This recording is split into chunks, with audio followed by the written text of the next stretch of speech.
Yeah. I mean, the one thing that I have to say about Ford is, for a long time, because with the Ford has said that all they want is a $9 billion facility that they can go and borrow if they need to, but they're not asking for the aid that General Motors and what Chrysler wants is a merger or to be bought out by another foreign company, since Mercedes-Benz didn't work with them. But so they're really three different situations. My understanding, though, that I thought it was interesting. I think Barack Obama, I think it was a 60-minute interview. You had the leadership of the House and Senate, and we have the Democratic Party now in control of Congress and the White House as of January 20th. And the leadership, Pelosi and Reid, were ready to do this so-called bailout to provide the $25 billion with practically no strings attached.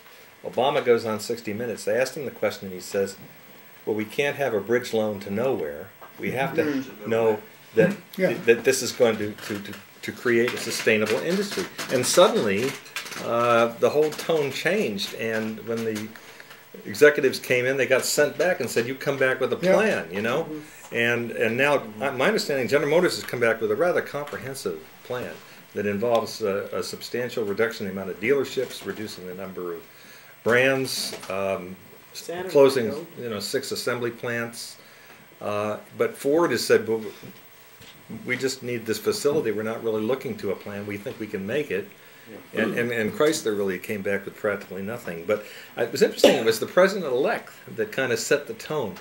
And this kind of predicts. I think one of the more interesting things to watch over the next 4 years is that the differences between the viewpoint of the executive branch and the president and the Congress, because they're going to, even though they're the same party, they're going to have constant tension because of the way they look at issues so differently. I mean, in terms of Congress, it's jobs and preventing this problem so they can go back and campaign for re-election.